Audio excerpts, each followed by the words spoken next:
Iya, foto makronya Komio. Tapi memang di HP-nya Komio yang Samsung ini memang ada fitur itu ya.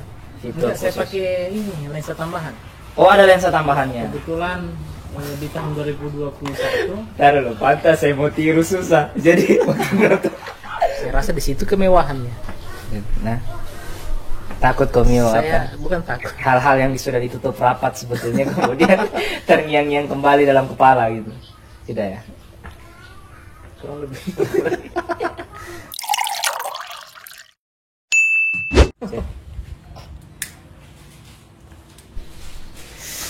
Oke, assalamualaikum warahmatullahi wabarakatuh. Kita kehadiran bukan tamu spesial, orang majelis kopi juga sebetulnya, ya toh. Cuma jarang nampak. Jarang-jarang nampak ya, sama kayak kakanda kita yang di belakang kamera itu. Hari ini harusnya orang batrio, harusnya hari ini. Cuma beliau merasa kalau di video terakhir yang kita diskusi soal literasi itu beliau apa namanya merasa kayak kurang cocok lah begitu, jadi merasa kurang percaya diri, sok-sok kau tahu apa, ada disclaimer, ada kadang-kadang itu dalam diskusi ada upaya disclaimer untuk mengangkat derajat sendiri. Kayak begini tuh, orang sudah nyata kayak ahli ekonomi, tapi di depan argumennya ada kata-kata begini, saya kan tidak terlalu tahu ekonomi, cuma kalau menurut saya jadi kayak begitu. Jadi saya merasa beliau kayak begitu. Kayak kadang kalau mau dipanggil menyanyi padahal suaranya bagus toh, kemudian merasa kayak tidak mau ditarik-tarik. Bukan itu sih topik kita hari ini. Idris, Yap. I love you. MVP.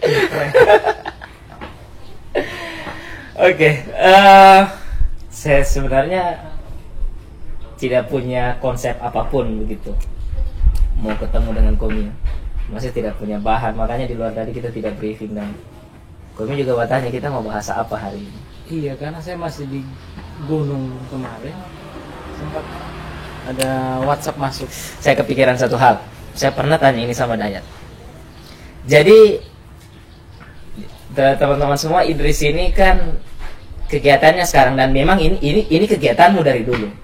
Ya. Tapi apa namanya, berhubungan juga dengan dunia akademik yang kau tempuh, tapi sempat kau tinggalkan waktu masa-masa survei kayaknya. Iya, betul. Masa-masa jalan berhadiah. Komi di dunia konservasi, bisa dibilang begitu tidak? Belum secara penuh bisa dikatakan aktif di dunia konservasi, cuma resah dengan kerusakan lingkungan, ya saya di posisi itu sekarang. Iya, dan itu saya lihat pekerjaan yang bukan pekerjaan sebetulnya. Dunia yang Komio geluti sekarang itu betul-betul panggilan ini ya. Panggilan kemanusiaan atau panggilan terlalu fundamental atau terlalu romantis kalau saya bilang panggilan hati. Karena kan tidak ada embel-embel apapun Komio ke sana kan? Tidak ada. Semata-mata karena yang pertama saya sadar mungkin itu karena aktivitas konsen saya banyak baca-baca tentang lingkungan, akhirnya kalau tidak ada yang betul-betul konsen serius masalah ini, ya mau bagaimana begitu? Iya. Kalau maksudnya kalau tidak ada lagi yang peduli, maka siapa lagi yang peduli? Kalau ada kata-kata bijak itu, isi apa, maipi apa? Masa kaya. Apa sebenarnya aktivitasnya Komio? Karena citranya di Komio terhadap di saya, dunia yang Komio geluti itu sangat minim sebetulnya, kecuali foto-foto makro yang sering Komio ambil, dan itu dapat respect terhadap pegiat fotografi juga, dan saya cukup tersanjung, bangga sebetulnya pada saat ada pegiat fotografi yang komentar fotonya Komio yang Komio upload di Facebook. Mahfud tidak lihat, baca itu kayaknya. Yang pertama memang sejak SMA itu saya suka dengan dunia fotografi, bahkan sempat belajar. Namun pas kuliah apa namanya, hobi itu tergantikan dengan hobi yang lain. Itu hobi petualang begitu. Saya kira hobi basep nomor. sering ke gunung, sering apa namanya, jalan dengan senior, berkenalan dengan dunia petualangan. Nah, akhir-akhir ini saya berpikir kayaknya bagus dikombinasikan antara petualangan dengan fotografi. Foto makronya Komio. Tapi memang di HP-nya Komio yang Samsung ini memang ada fitur itu ya. Fitur Enggak, saya pakai ini lensa tambahan. Oh, ada lensa tambahannya. Kebetulan di tahun 2021. Taruh loh, pantas saya mau tiru susah. Jadi waktu lihat foto-fotonya Komio itu, jadi saya di desa waktu itu tuh, sementara memfasilitasi, jadi waktu istirahat. Saya lalat di daun-daun. Saya bilang kok susah, kok saya zoom pecah. Gitu. Oh pakai ini ya. Tapi itu dulu bukan ke foto makronya dulu saya mintanya. Apa aktivitas sebenarnya Komio yang beberapa hari, beberapa minggu atau beberapa bulan sudah Komio bolak-balik di gunung mana? Di seputaran Kota Palu dengan Sigi. Sigi ya, Palu dengan Sigi. Apa aktivitas di situ sebetulnya? Yang pertama, hobiku memang suka jalan. Lalu yang kedua, foto-foto itu kan sejak berapa bulan, 5 bulan terakhir saya mulai fokus. Itu kan semenjak saya kenal dengan Om Jupri dengan Kak Iwan di Sigi, di komunitas Sekta Sigi. Itu komunitas apa Bung yang dia suka foto-foto makro. Terus Pak Jupri itu kan biasa jadi ini gate untuk peneliti-peneliti luar negeri. Nah, kebetulan adik-adik di biologi itu sebentar apa namanya, ada tugas mata kuliah. Saya bilang ya kita ikut dengan kakak saja. Saya bilang ya, saya tidak mengajak, tapi kalau ada yang mau ikut saya tidak menolak. Tapi tunggu dulu, maksudnya hanya ke gunung itu memang mengambil foto atau ada kegiatan pengamatan sebelum ikutnya mahasiswa ini? Kalau saya pribadi ya saya tentukan temanya tiap minggu.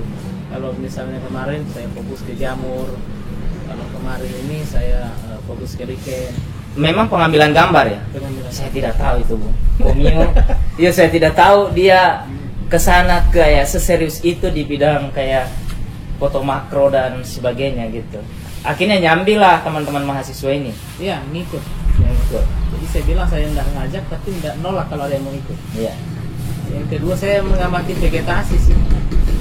Ya sebagian dari juga menarik.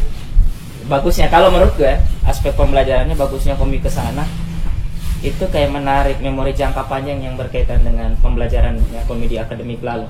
Hal-hal yang berbau lingkungan sebetulnya di biologi kan. Kalau saya mau bilang kenapa tidak pada saat saya masih aktif kuliah saya lakukan ini. Itu beberapa DM juga di IG maupun di FB, di WhatsApp. Banyak yang berharap lebih dari aktivitas itu. Harapan lebihnya kalau mampu sampai mengklasifikasikan, membuat deskripsi, bahkan jadi media belajar untuk adik mahasiswa. Oh, berarti tidak hanya datang ke sana begitu, tapi juga ada hasil-hasil pengamatan, ekspektasinya orang ya. Iya, betul. Hasil-hasil pengamatan. Tapi Komio kan pasti mengamati sana, tapi di tataran abstraksi itu. Yang tidak mencatat tapi lebih ke merefleksikan sebetulnya. Ya. Begitu kalau saya boleh tebak. Ya. Saya kan selalu tahu. Saya sebenarnya suka dengan suara-suara alam gitu. Relaksasi. Iya betul. Kan selama ini kalau saya mau tidur saya putar rekaman gitu. Oh, yang suara asli yang Komio ambil di sana. Jadi saya mau dengar langsung begitu. Jadi saya harus tinggalkan keramaian ini, saya harus menyendiri begitu. Kapan-kapan ajak lah. Harapan saya begitu, teman-teman majelis kopi sekali. Saya punya pertanyaan yang begini, Bung. Saya lupa, tapi setahu saya pernah diskusikan ini dengan Dayat. Ya kita tahu lah bahwa dalam sains, dalam pengetahuan, kadang-kadang istilah itu dipakai di beberapa ilmu. Jadi kayak contohnya begini, saya pernah baca buku Manusia dan Perkembangan Informasi. Di situ ada istilah diferensiasi sosial. Yang maksudnya dia, diferensiasi sosial itu bahwa semakin maju kehidupan, maka aspek masyarakat akan semakin terbelah menjadi beberapa bagian. Mulai dari aspek ini, aspek kelas, aspek dan sebagainya lah. Pokoknya begitulah. Ternyata kata diferensiasi, setelah saya baca, kata itu pertama kali dipakai di biologi. Ya, Apa ini? Kalau dia di biologi kayak misalnya ya lebih ke spesifik juga, misalnya bagaimana kemudian saya mengambil diferensiasi sehingga Terbelah juga ya. Nah, itu poin. Nah, kata konservasi ini, Food, merujuk kepada fungsi tertentu. iya, itu kan juga dipakai bahkan dalam istilah prinsip umpamanya. Kata-kata konservatif kan bisa sering dipakai. Kalau saya lupa buku apa itu yang pernah dibeli Iman, saya lupa judulnya, tapi dia mengklasifikasikan kelompok di Indonesia ini ada dua. Ada yang sifatnya progresif, ada yang sifatnya konservatif. Konservatif ini cenderung diartikan apa ya? Upaya pengembalian sesuatu terhadap semula. Begitu toh? Jadi umpamanya kalau Mahfud, ini anuku ya, bacaan sederhanaku. Kalau Mahfud umpamanya dia berasal dari A, perjalanan dari tahun ke tahun, ya kan, dekade ke dekade, Mahfud sudah sampai di G, umpamanya toh. Nah, secara konservasi harusnya Mahfud diupayakan supaya kembali ke A, gitu. Nah, pertanyaan saya yang dan maksudnya lama saya baru amati, ternyata ada, dan mungkin memang asalnya dari situ juga ya. Ternyata ada konservatif itu di tataran lingkungan gitu. Ya, betul. Ternyata setelah kita tahu bahwa kampanye soal lingkungan sekarang kan masih. Pertanyaan saya lalu, di batas mana upaya konservasi itu? Kalau memang definisi pertama diterima ya, definisi pertama itu konservasi itu adalah upaya pengembalian gitu. Di batas mana lingkungan ini ingin dikembalikan? Karena setelah diskusi dengan Komi juga di luar, ini kan apa sebenarnya? Pembahasan ulang saja, remedial gitu. Upaya pembahasan ulang saja. Saya cenderung menganggap bahwa kalau memang bumi ini punya standar terhadap kalkulasi dari aspek-aspek yang mendukung bahwa beginilah bumi di aspek-aspek lingkungan, seharusnya bumi itu sudah mulai rusak pada saat revolusi pertanian. Karena di situ ditemukan pertama kali bagaimana manusia membabat hutan, kemudian membuat kebun, kemudian bertanam. Pohon kan hilang. Berarti kalkulasi yang apa sih istilahnya Bu, yang keluar dari pohon itu CO2 kah? Yang dari daun apa? O2. Ya. Jadi kan O2 berkurang gitu kan. Nah, maksudnya bagaimana? Apakah pemikiran saya keliru atau bagaimana kalau menurut kamu? Konservasi sebenarnya itu yang ditekankan bagaimana upaya perlindungan dan restorasinya. Pelan-pelan. Setiap ada diksi yang, nah, coba restorasi itu yang bagaimana itu? Restorasi yang mengembalikan kondisi kepada kondisi semula. Bagaimana kita membuat lingkungan itu kembali kepada minimal mendekati bentuk semulanya.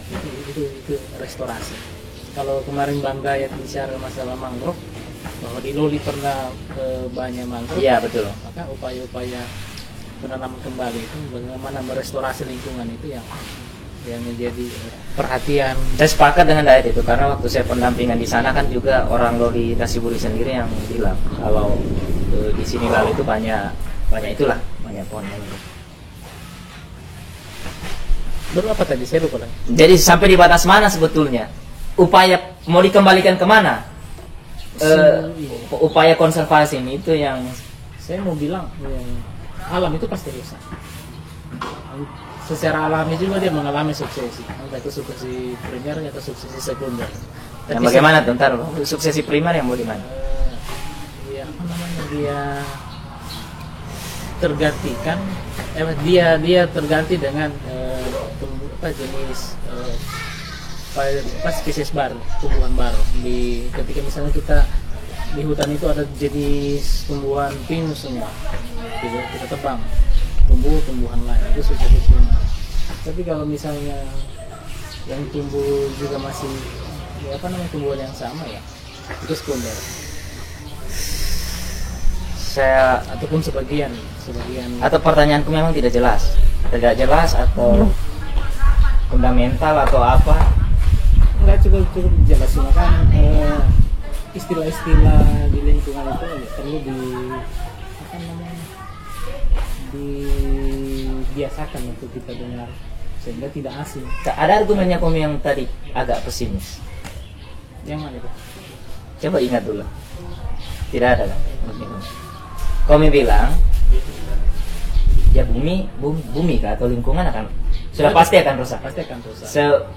Bagaimana Komi bisa sepesimis itu? Padahal Komi ya kita bisa bilang dibandingkan orang dua ya Komi lebih mencintai dunia konservasi gitu. Saya bukan agak pesimis, tapi memang sangat pesimis, bukan agak pesimis itu. Iya. Kalau melihat realitasnya hari ini ya begitu. Dan memang bumi kan ya pasti akan rusak. Tugas kita hanya memperlambat. Kenapa diciptakan manusia yang hanya akan memperlambat? Saya ingat kata-kata itu agak mirip dengan pendapatnya Dandi Laksono. Jadi waktu itu di Watchdog Image atau Watchdog Documentary, saya lupa, tapi salah satu di antara channel itu. Dandi Laksono, kalau tidak salah saya, dia ditanya seputaran prinsipnya dia kenapa melakukan aktivitas semacam itu.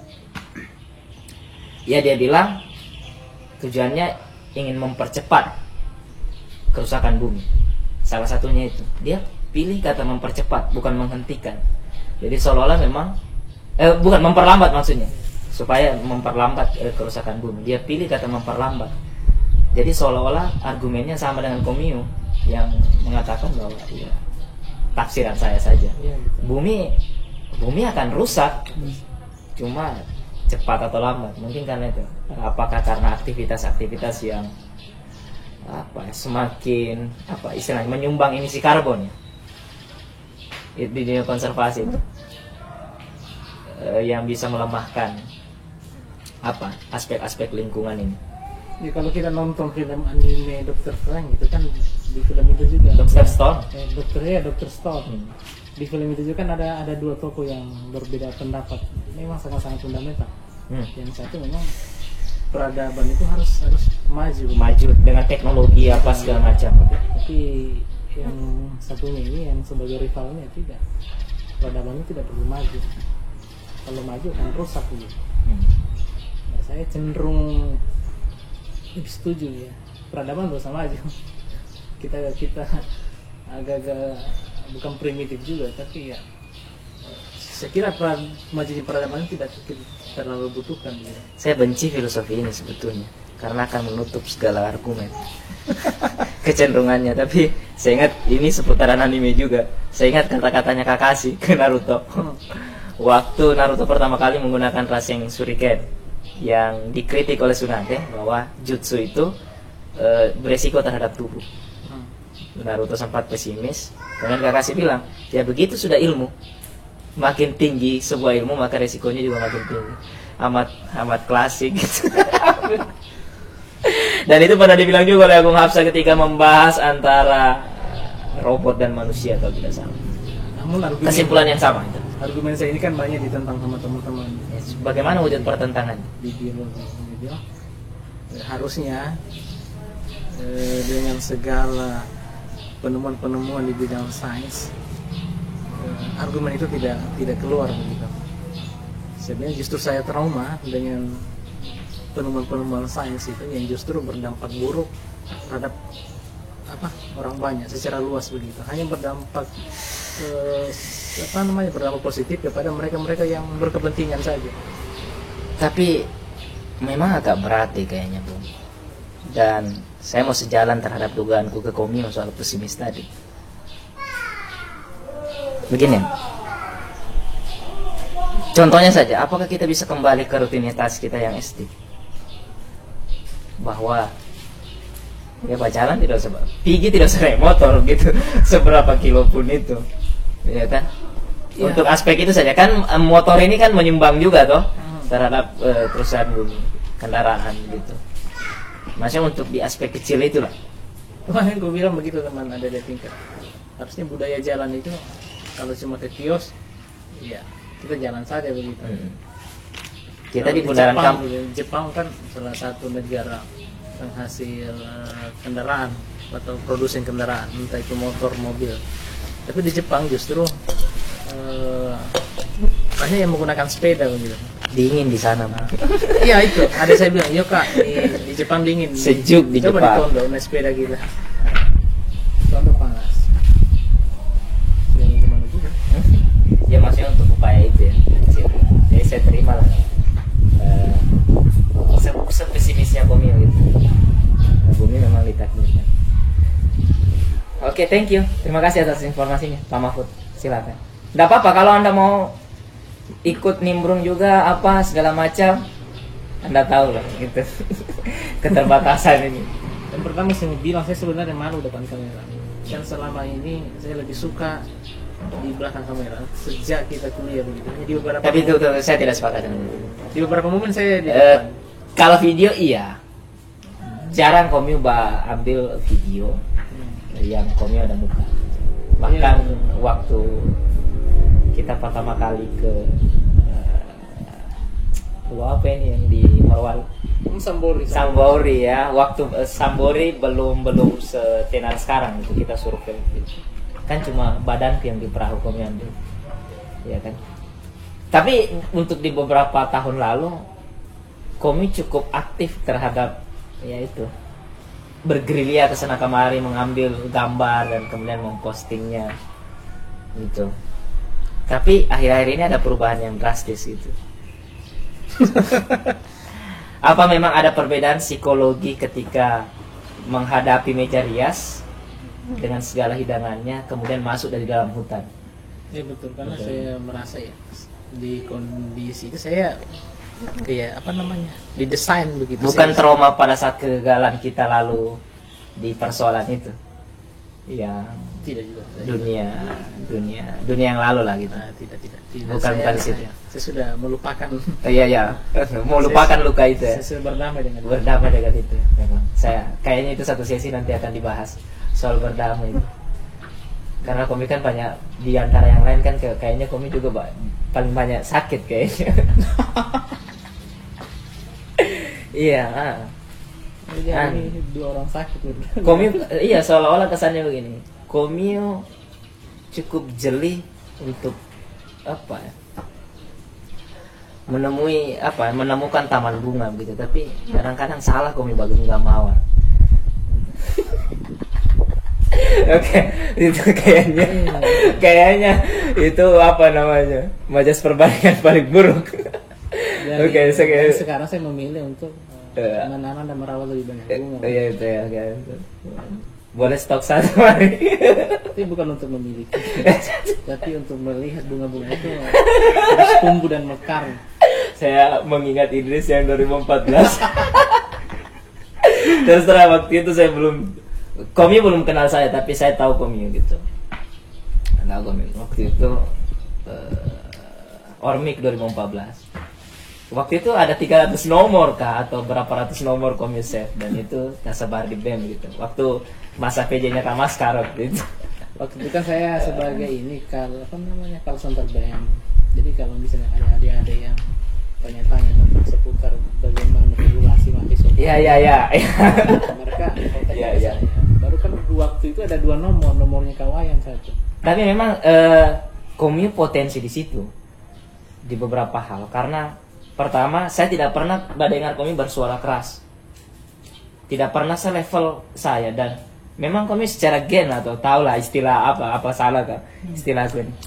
Di antara yang lain kan suaranya Komi yang paling halus. Iya kan? Mungkinan apa namanya? Seterbahak-bahaknya Komi tertawa masih apa padanannya Anggun Put?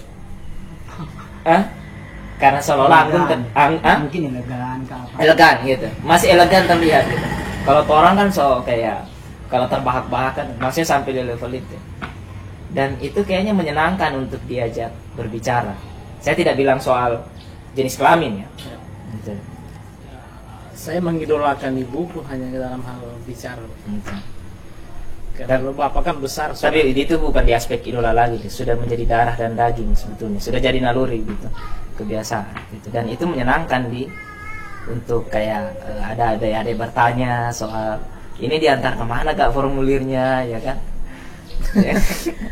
Ya karena sampai saat ini saya tidak pernah memposisikan diri itu lebih tinggi di atas mereka begitu. Ini bukan disclaimer yang kayak saya maksud tadi, bukan ya? Saya malah sebenarnya saya tahu, cuma saya tanya. Di beberapa saya anggap kami orang asing lah begitu.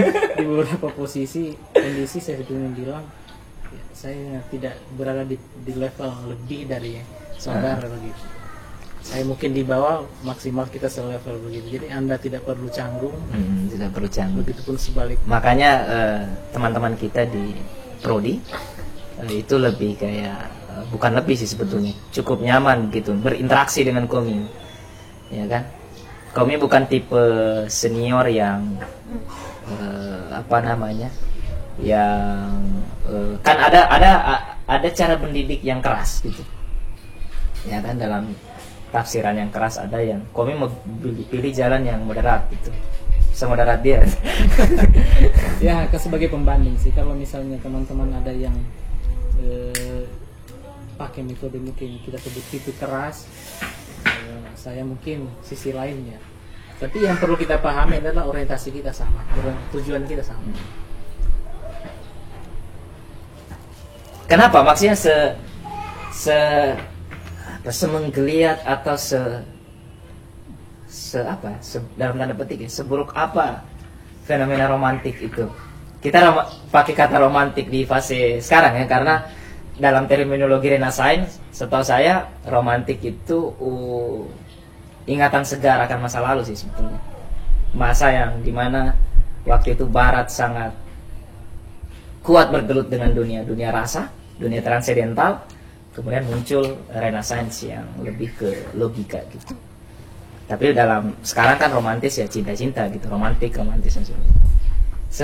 Seburuk apa itu untuk diberi? Padahal wejangan-wejangannya Komi di persoalan itu saya rasa cukup banyak sebetulnya gitu. Mungkin bisa setebal bukunya dia yang ada di depannya Komi. Itu lebih ke ini saja sih, lebih ke etika privatnya gitu. Kenapa Komi merasa bahwa hal itu cukup buruk untuk dibicarakan? Saya mau membicarakan. Yang penting ya kayak habis di tongkrongan begitu, tidak dalam bentuk ada publikasi. Karena ya saya rasa di situ kemewahannya. Nah, takut Komi saya bukan takut hal-hal yang sudah ditutup rapat sebetulnya kemudian terngiang-ngiang kembali dalam kepala gitu, tidak ya? Kurang lebih. Oke, kita lanjutkan saja terus videonya. Bung ada mau tanya sesuatu ke saya? Tidak. Bukan mau tanya, cuma ini Pak mau menyampaikan saja. Kemarin. Jangan yang privat ya. Jangan privat. Kemarin kan di gunung itu beberapa adik-adik itu apa namanya? Secara spontan dia saya suka. Apa namanya? Saya suka. Spontan malah apa? Melakukan apa? Syair. Menulis syair. Menulis. Saya bisa bilang lah. Ada teman yang mungkin tidak buruk dijadikan teman berbagi, teman konsultasi. Padahal teman sharing. Dia bisa baca buku Melihat Api Bekerja milik M. A. Mansur atau dengan Sapari Djoko Damono atau siapa gitu, kamu bisa tawarkan. Itu yang terpenting mudah diakses dibandingkan penulis-penulis lain. Iya, itu. Jangan penulis lain, seolah-olah kita penulis. siapa namanya enggak? Saya bilang boleh cek nama IG-nya itu si Patra. Nah akhirnya sih ada tingkatan itu dia cek dia baca dan dia tertarik. Sehingga sempat saya kemarin belajar ini kan musikalisasi puisi walaupun nada sound. Oh, yang kami baca yang kan saya sebenarnya lagi contohkan yang mereka nonton. Ntar dulu waktu kami bacakan tulisanku di undangannya Imam itu. Iya, betul. Nah, saya bilang saya bukan orang yang tepat kalau mau belajar musikalisasi puisi. Seharusnya rekaman itu masih ada tentang puisi Pandrango yang pernah saya bacakan. Ya, saya pernah baca Pangrango. Tapi saya cari Puisinya Wiranagara juga pernah saya baca lah. Maksudnya saya bikinkan anu. Saya cari kemarin itu saya tidak temukan lagi. Nggak tahu ya. Ini barangkali belum pernah saya cerita ke kamu orang. Tapi banyak lompatan-lompatan sebetulnya. Kenapa saya suka akhirnya di dunia apa istilahnya, bisa dikatakan puisi lah, atau tulisan kata-kata yang indah gitu. Meskipun dari tahun ke tahun lompatannya itu temanya berubah-ubah. Iya. Sekarang lebih ke ya makin absurd saja yang disukai gitu. Itu dari budaya Bugis yang bernama Adat Tomalise sebetulnya awalnya. Jadi waktu kecil kan kita sering nimbrung itu dengan orang tua. Kami tahu lah budaya itu toh, Adat Tomalise itu apa ya, bahasa orang berisi sebetulnya terjemahan harfiahnya. Tapi tidak terlalu ke situ maknanya. Itu awalnya. Kemudian waktu itu saya sering nimbrung karena apa ya, kita agak nakal lalu waktu kecil, sering nimbrung dengan orang-orang dewasa yang notabene menulis surat cinta. Nah, ada budaya menulis surat cinta yang saya tahu waktu itu, namanya orang dibikin puisi. Itu masih kecil sekali saya gitu. Kemudian waktu itu pas tenarnya Peter Pan tak tambah. Jadi Peter Pan itu kayak kata-kata yang orang ini apa artinya ya? Waktu itu 2003 itu lagu Mimpi yang Sempurna. Akhirnya loncatan-loncatan ke situ lah. Kemudian ketemulah dunia kampus yang sebenarnya cukup mewadahi hal-hal tersebut gitu. Ya, puisi. Yang postingan di IG itu kan tidak ada yang saya baca sekali puisi ini. Lebih dari sekali semua saya baca. Bahkan di beberapa momen juga saya rekomendasikan kali ada yang kebetulan apa namanya suka puisi. Harusnya Cuma mereka mengeluh banyak diksi yang tidak saya paham, terlalu berat begitu. mungkin bukan diksi maksudnya, tapi lebih ke frasa dan bentuk kalimat ya. Tapi saya harus bilang ini, aku ini sebetulnya bahwa dalam dalam fase kepenulisan yang pernah saya alami, saya mulai meyakini bahwa tidak ada hal yang orisinil gitu. Dalam pemahaman saya, ya saya terpengaruh di beberapa penulis yang akhirnya saya baca gitu. Maka dari itu mungkin pendapat saya ini diwadahi oleh kata-kata bahwa sejarah terus berulang dengan pelaku yang berbeda gitu.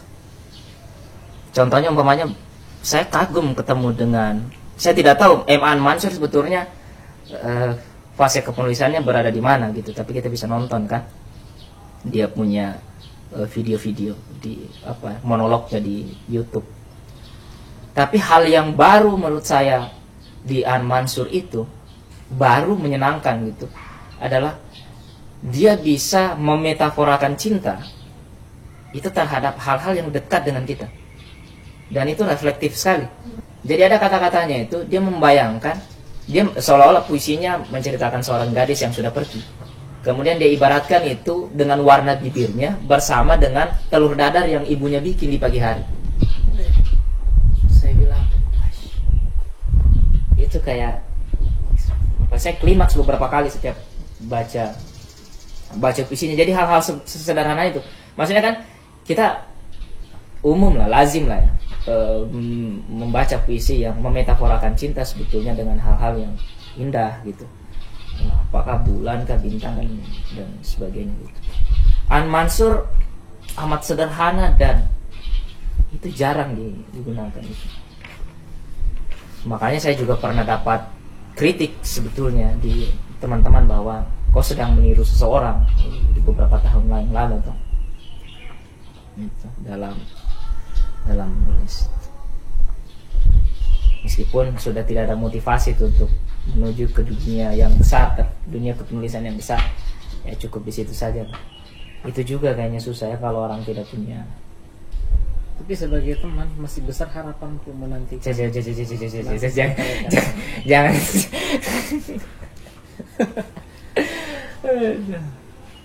Tapi kalau mau bilang apa ya, yang akhirnya membawa ke percabangan dunia bacaan yang lain, itu Dewi Lestari sih. Supernova 1 ini kan amat kompleks sebetulnya, amat kompleks temanya. Dan terus terang saya sebelum mengenal selain buku-buku prodi yang saya baca, yang nuansanya politik, hukum, demokrasi, dan filsafat, itu dominan di luar itu baca hal-hal yang romantik, baca buku yang itu sederhana itu kisahnya gitu, bahwa ada cewek ketemu cowok kemudian baku suka dan sebagainya. Dewi Lestari akhirnya kayak semacam gerbang baru untuk menuju ke hasanah pengetahuan yang lain. Novel ini kan kompleks sekali temanya, dia bicara soal budaya juga. Paradoks novel ini menurut saya agak-agak paradoks, menggambarkan seolah-olah kalau kita lihat kesannya menggambarkan cinta sejati melalui perselingkuhan dan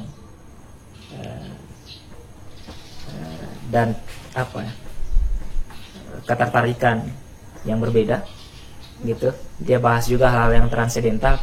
Dia bahas juga di sini, saya baru temukan frasa itu sebetulnya, meskipun secara kata itu sudah lazim di kita, rekreasi dangkal. Itu kan sering lalu frasa itu diucapkan. Padahal setelah kita cek memang rekreasi itu kan upaya untuk menciptakan kembali cipta karya gitu. Kan dan kreasi itu. Ya kita mengetahui bahwa kata itu kan itu ya, kayak rekonstruksi ya kan. Gitu. Nah, rekreasi juga berupaya untuk itu.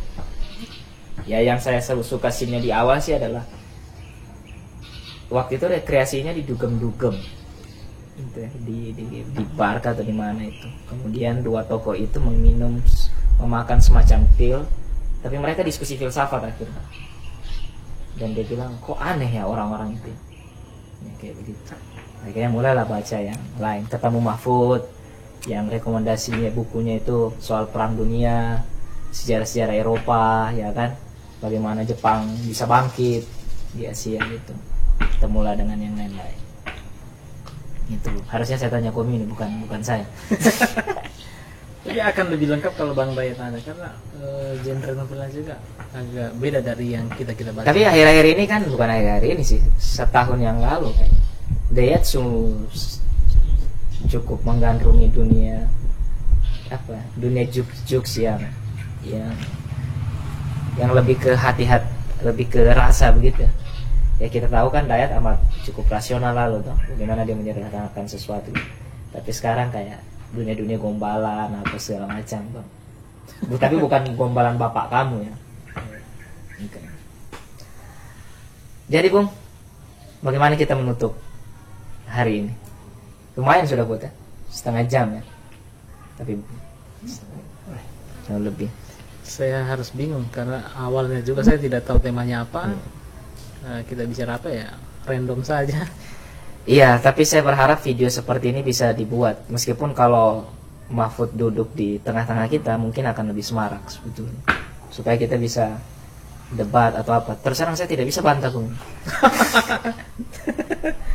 Merasa bersalah dan berdosa saya kan? Enggak juga Ji. Kalau Mahfud kan ya kalau memang harus dibantah. Cuma ya memang saya maksudnya tidak ada, bukan menghindari pertengkaran. Tidak ada argumen yang bisa dibantah, itu secara argumen. Terus yang kedua, ya gennya Komi bukan gen kayak mau berdebat gitu ya. Kecuali dapat momen yang pas. Dan pernah Komi bantah, pernah berdebat. Ya kalau kita belajar tentang adaptasi kan ada batas toleransi gitu.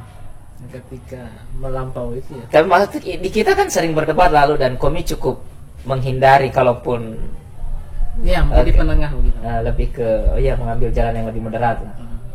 Kalau Mahfud dengan Iman kan agak bedanya. Iman terlalu frontal menurutku. Oke, next time Bung. Terima kasih untuk wejangan konservasinya. Sebenarnya masih sangat kurang sih kita bicara konservasi. Iya, ambil di situ tadi. Saya besar harapanku juga tema-tema konservasi itu lebih banyak kita bicarakan. Atau begini Bung, saya punya satu agenda. Dan ini mungkin salah satu spoiler juga untuk teman-teman. Kalau ada anak angkatan 21 yang bisa kita wawancarai. Kalau dibilang bukan wawancara sih, lebih kepada wawancara juga. Maksudnya kalau kami ada saran, kita mau tanya dia soal bagaimana fenomena kampus yang dia lihat sekarang gitu. Apa ekspektasi dia gitu dan sebagainya. Gitu. Mungkin bisa Komio. Di Biologi ada beberapa orang sih, karena 2 minggu terakhir mereka aktif juga malah bicara masalah lingkungan, masalah kampus. Boleh. Nanti direkomendasikan. Siap. Thank you. Thank you.